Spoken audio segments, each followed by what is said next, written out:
On the 1st of July 1992, at sunset, a helicopter of the Israeli Air Force crashed with its crew into the Mediterranean, near the northern tip of the Israeli coast at Rosh Hanikra.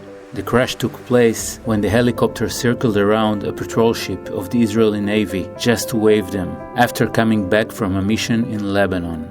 The pilot Green, the navigator Raz, and the rest of the crew got injured and were pulled out of the water by the patrol ship crew. Only Gil Rosenthal from Kibbutz Nitzanim, a member of 669, 669, the elite search and rescue unit, was missing. I was the deputy commander of the Israeli Navy ship that arrived at the scene minutes after the crash to run the search. 2 hours after sunset, we found Gil's body. This was the first and the last time I saw him. Gil's family, girlfriend, and friends were shocked by the terrible accident, but they were not the only ones whose life changed that evening. The pilot Green, who had previously served in 3 wars and saved lives, took full responsibility for the accident and was dismissed from service. The navigator Raz was demoted and has been living in agony ever since, as the idea of waving the patrol ship was his own. Ilan, the helicopter's airborne mechanic, feels shame every day for not having prevented the accident. The accident left an open wound in the lives of many, and the wound remained open for 25 years. Then in 2017, something did change. Raz and I, who had never met, both came across Gil's photos on Facebook around the same time. We both reached out to the Rosenthals, Gil's family. Raz met Gil's brother and sisters. I went to see his parents and brought this sunset photo with me. It's the photo I took during the search while a helicopter was hovering above me to pull a search diver out of the water. The following year, Raz and I both attended in an event the family organized in Gil's memory. We met and the idea came up.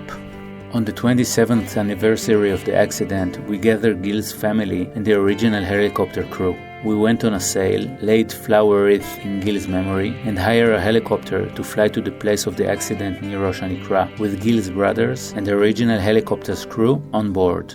It was an intense event, with a mix of anger, blame, and guilt. The group then met again in Kibbutz Nitzanim and in Green's home. These gatherings were highly emotional, but amidst the blame and the anger, we gradually also found understanding, empathy, caring, and incomprehensible amount of love. To everyone's surprise, by spending time with each other, we all found a new source of strength, and with the new discovery, Raz and I came to realize that this experience must be documented. We have started working on this documentary because dealing with the open wound has taught us so much, and we would like to share it with others. Anyone who could one day make a terrible mistake with tragic consequences can learn from this story. We would like to share our learning with pilots, soldiers, commanders, with anyone feeling anger and with anyone feeling guilt, in the army, at school, at work, or anywhere else. The name of the movie is Shki'ah, sunset in Hebrew. That evening when the sun was descending, and so was Gil's helicopter, and so did many plans and hopes of his family and loved ones. That evening is at the heart of our documentary. It's a story about loss, shock, fury, and guilt, love and friendship, but also a story about forgiving the unforgivable, and about what the world might look like with more forgiveness. Making this documentary is a costly project, and we are seeking your support in funding it.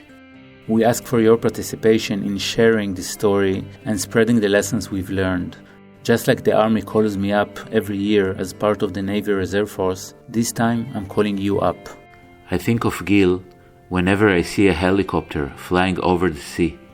I remember how he looked that night, and I think of his parents, Shoshana and Moshe, his sisters, Ayala and Oshrat, his brother Shai. It has been a tremendous honor for me to help slightly alleviate their pain, and I believe this story can also help heal open wounds elsewhere. I would profoundly appreciate your support.